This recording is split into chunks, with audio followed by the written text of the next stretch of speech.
Rime of the Ancient Mariner, Part 5. Here we go.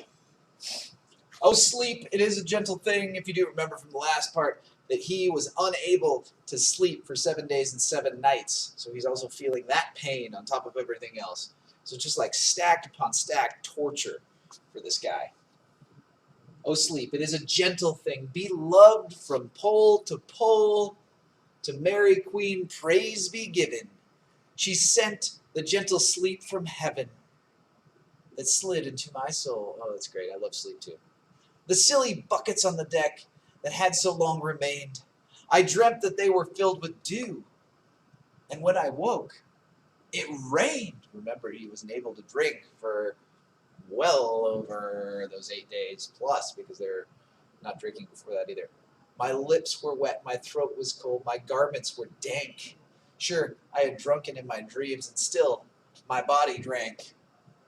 I moved and could not feel. Thought I would died in sleep and was a blessed ghost. And soon I heard a roaring wind, so he heard it. It did not come anear, so it's not close to it. But with this sound, it shook the sail. So that's a really loud sound. I could shake a sail. They were so thin and sere. The upper air burst into life, so way above them. And 100 fire flags sheen. To and fro they were hurried about, and to and fro and in and out. And the wan stars danced between. And the coming wind did roar more loud, and the sails did sigh like sedge. And the rain poured down from the one black cloud. The moon was at its edge. The thick black cloud was cleft, and still the moon at its side. Like water shot from some high crag, the lightning fell with never a jag, a river steep and wide. A loud wind never reached the ship. And now the ship moved on. Beneath the lightning and the moon, the dead men gave a groan. They groaned and stirred, they all uprose, nor spake, nor moved their eyes. It had been strange, even in a dream, to have seen those dead men rise. So now all the bodies on the ship are still dead. They're not talking. They stood up. The helmsman steered and the ship moved on. Yet never a breeze up blew. The mariners gained and worked their ropes like they were wont to do. They raised their limbs like lifeless tools. They were a ghastly crew. The body of my brother's son, so my nephew, stood by me, knee to knee. The body and I pulled at one rope, but he said not to me. So they're sailing the ship. It's a ship of dead men sailing.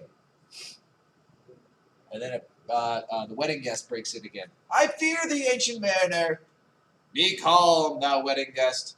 'Twas not those souls that fled in pain, which their courses, that's corpse, courses came again, but a troop of spirits blessed.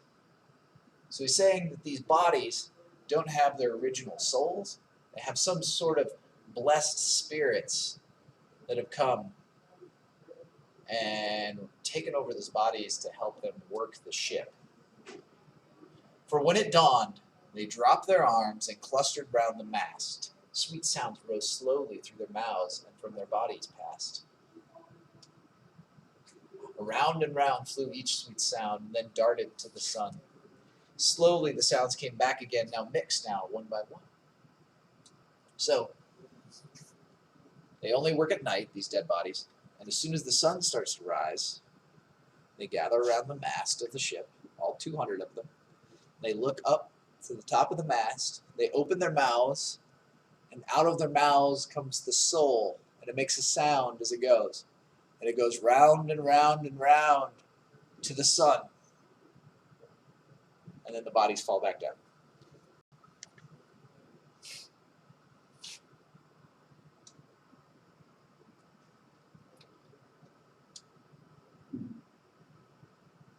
Slowly, the sounds came back again, now mixed now one by one. Sometimes a dropping from the sky I heard the skylarks sing. Sometimes the little birds that are, how they seem to fill the sea and air with their sweet jargoning. And now 'twas like all instruments, now like a lonely flute. And now it is an angel's song that makes the heavens be mute. It ceased, yet still the sails made on.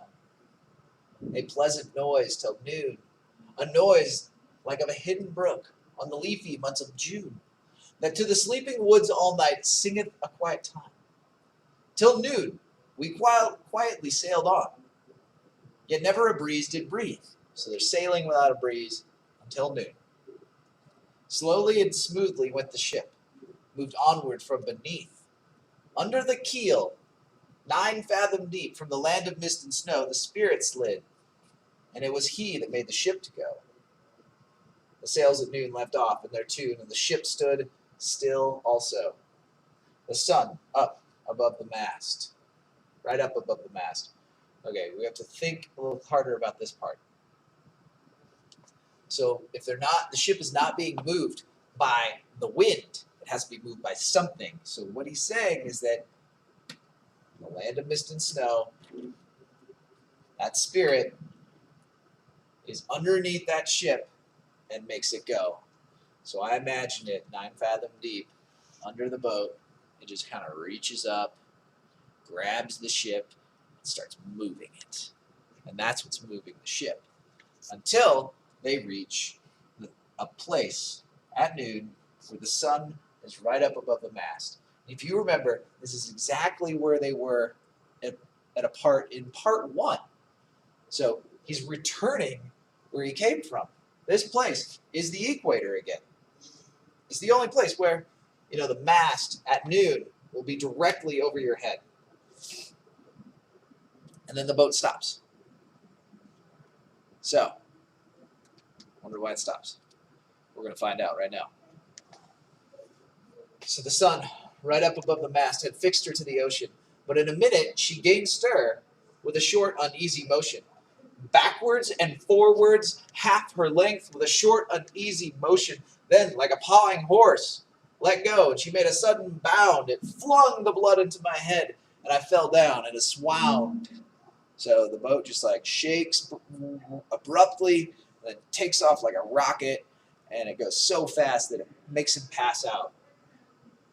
How long in that same fit I lie, so I don't know how long I was asleep, but I am not to declare. But ere my living life returned, I heard in my soul discern 2 voices in the air. So he's kind of half coming to, half gone, but he hears these 2 voices.